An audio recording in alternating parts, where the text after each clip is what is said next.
겨울밤 난방을 틀어도 발은 늘 차갑습니다. 특히 노인들에게 차가운 바닥은 감기보다 먼저 넘어짐으로 이어집니다. 그런데 독일의 한 요양원에서 낙상률이 64%나 줄어든 사건이 있었습니다. 최신 의료 장비 때문이 아니었습니다. 바뀐 건 단 하나, 바닥이었습니다. 왜 독일 요양원에 한국의 온돌이 깔리게 되었을까요? 그리고 그 따뜻함은 한 할머니의 마지막을 어떻게 바꿨을까요? 지금부터 그 이야기를 시작합니다. 구독과 좋아요는 저에게 큰 힘이 됩니다. 저는 요한 슈미트입니다. 빈 대학교에서 사회복지학을 가르치는 교수죠. 지난 30년간 유럽 각국의 노인 복지 시스템을 연구해 왔습니다. 독일, 프랑스, 네덜란드, 스웨덴. 제가 방문하지 않은 요양원이 거의 없을 정도입니다. 이번 베를린 방문도 그저 일상적인 현장 조사였습니다. 11월 초 목요일 저는 빈에서 베를린행 기차를 탔습니다.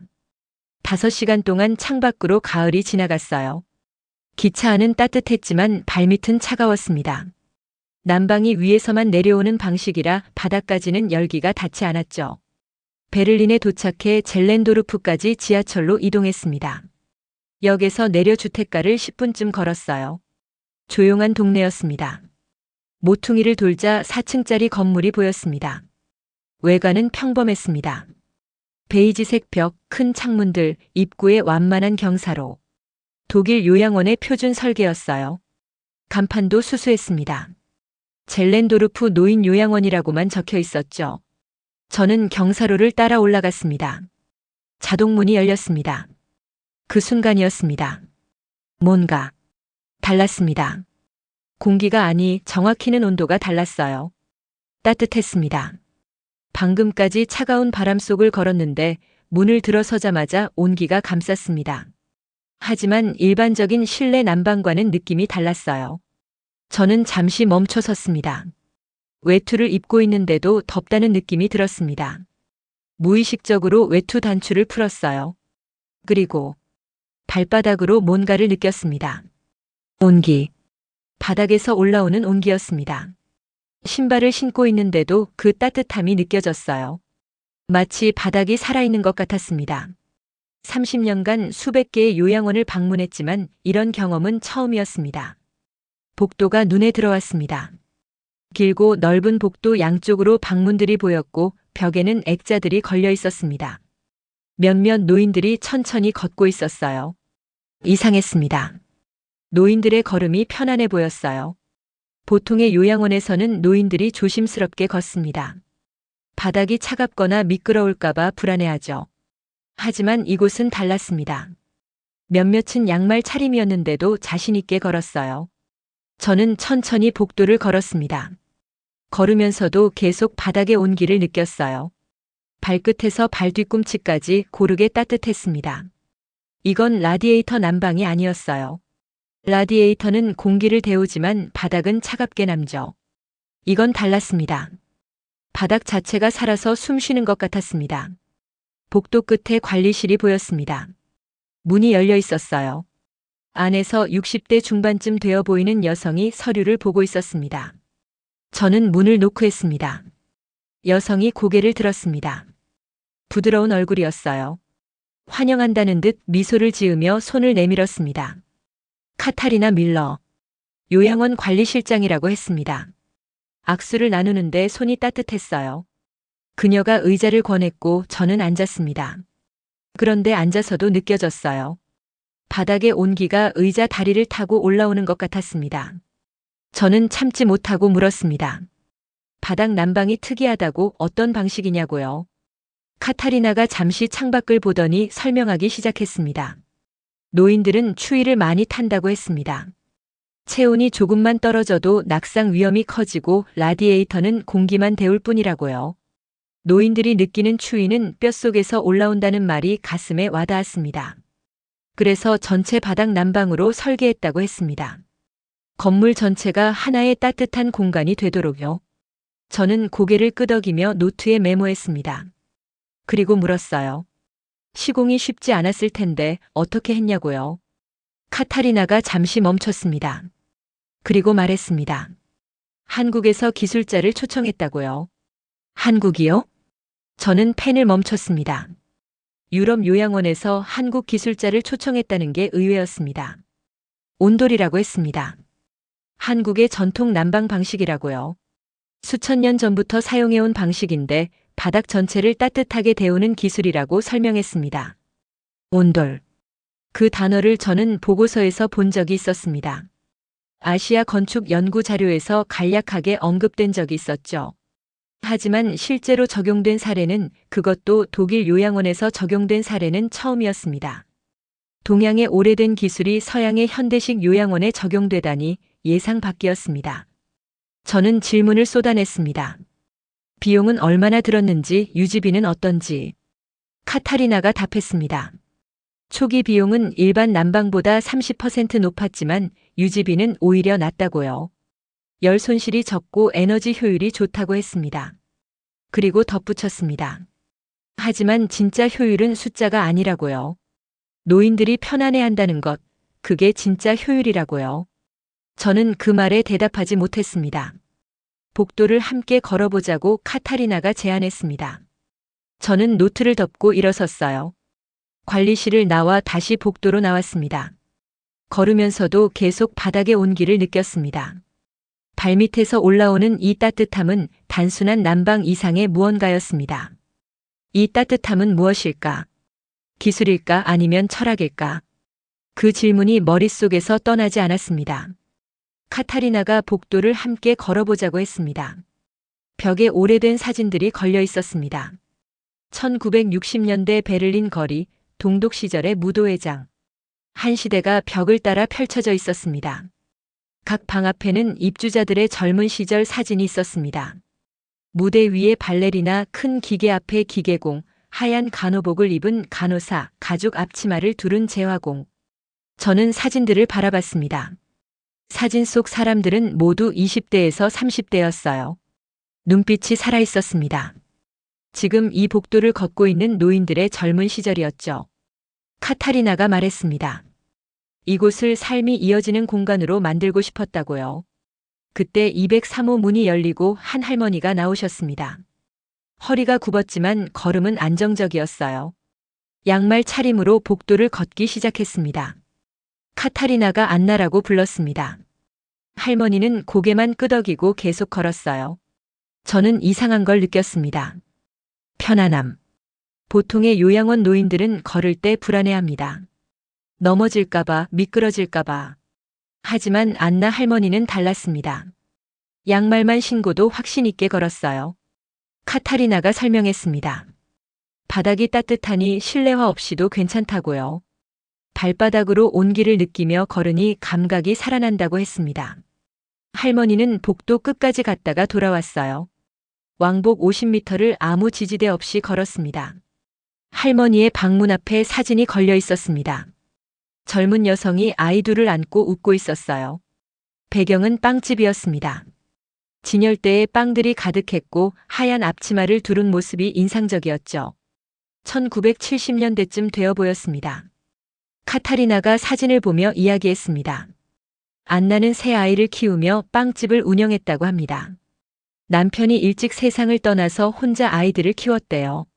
새벽 3시면 일어나 화덕불을 지피고 반죽을 하고 빵을 구웠다고 했습니다. 아이들 등교시키고 다시 가게로 와서 저녁까지 일했다고요. 겨울이 가장 힘들었다고 했습니다.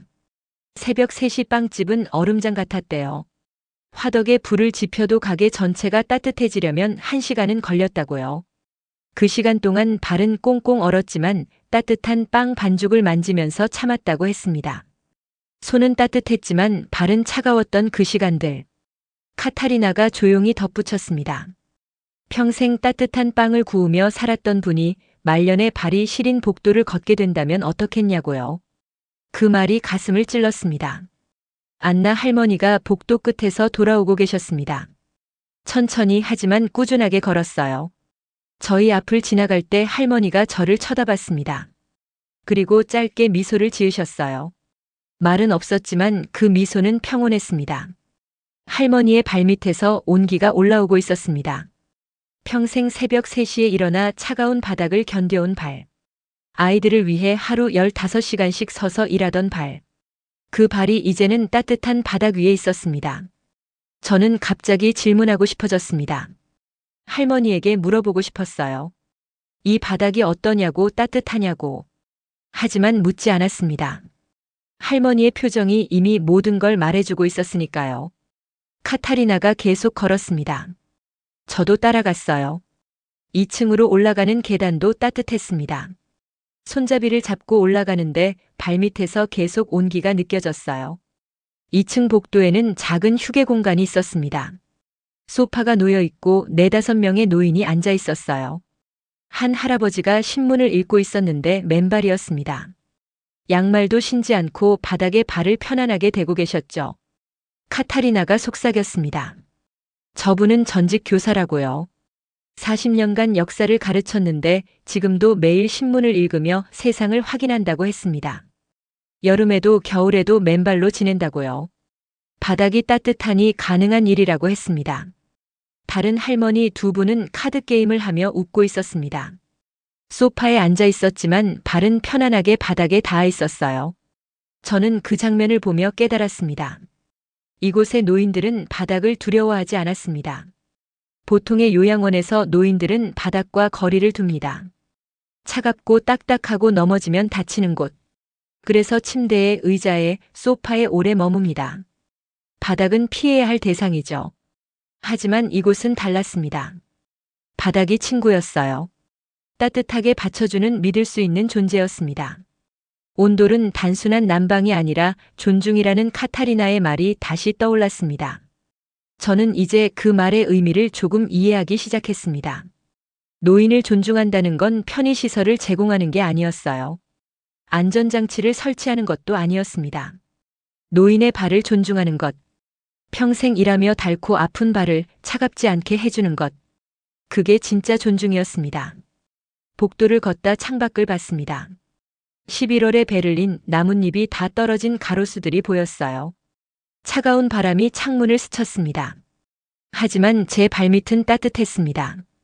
안나 할머니의 발도, 신문 읽는 할아버지의 발도, 카드게임하는 할머니들의 발도 모두 따뜻했습니다. 저는 그때 몰랐습니다. 이 따뜻함이 단순한 기술이 아니라 하나의 철학이었다는 걸.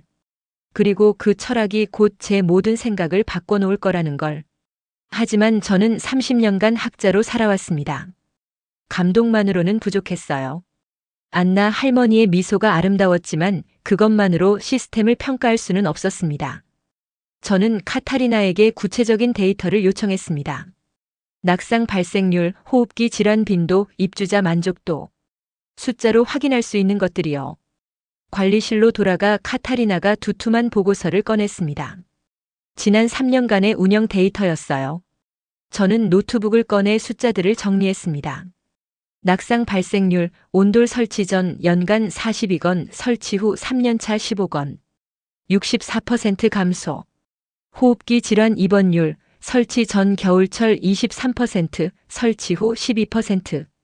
거의 절반. 입주자 평균 체온, 설치 전 35.8도, 설치 후 36.3도. 저는 펜을 멈췄습니다. 예상 밖이었어요. 시간이 지날수록 개선되고 있었습니다. 참신함의 효과가 아니었어요. 카타리나가 덧붙였습니다.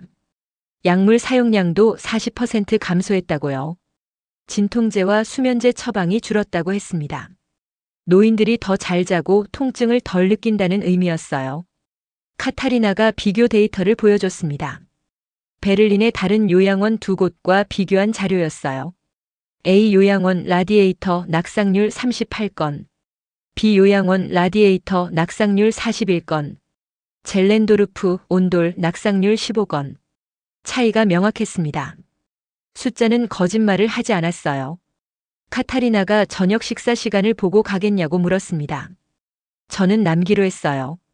식당은 1층 끝에 있었습니다. 창문이 넓고 바닥이 따뜻했어요.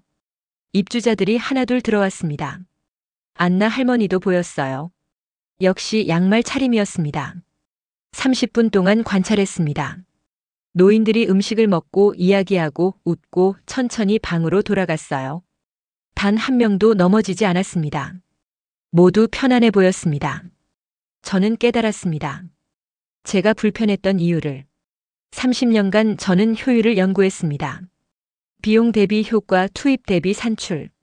모든 걸 숫자로 환산했어요. 하지만 이곳은 달랐습니다. 온돌은 효율적이기도 했지만 그게 전부가 아니었어요. 안나 할머니의 미소, 맨발로 신문 읽는 할아버지. 그들이 느끼는 편안함은 낙상률로 환산되지 않았습니다. 그냥 편안함이었습니다. 따뜻함이었습니다. 카타리나가 밤 10시에 야간 순찰을 함께 하자고 제안했습니다. 저는 고개를 끄덕였어요. 호텔로 돌아가 간단히 저녁을 먹었습니다. 하지만 계속 생각났어요.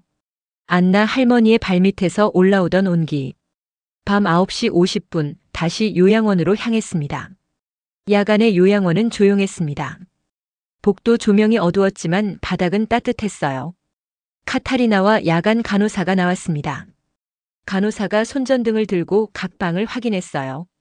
301호, 305호, 309호. 노인들이 자고 계셨습니다. 313호 문을 열었을 때 침대가 비어 있었습니다. 할아버지가 바닥에 앉아 계셨어요. 저는 깜짝 놀랐습니다. 노인이 바닥에 넘어진 건가? 하지만 간호사는 놀라지 않았어요. 조용히 다가가 물었습니다. 잠이 안 오시냐고요? 할아버지가 고개를 끄덕였습니다. 그냥 바닥이 좋아서 앉아 있다고요. 따뜻하다고요. 목소리는 약했지만 표정은 평온했습니다. 간호사가 담요를 가져다 어깨에 덮어줬습니다. 할아버지는 고맙다고 했어요. 그리고 계속 바닥에 앉아 있었습니다.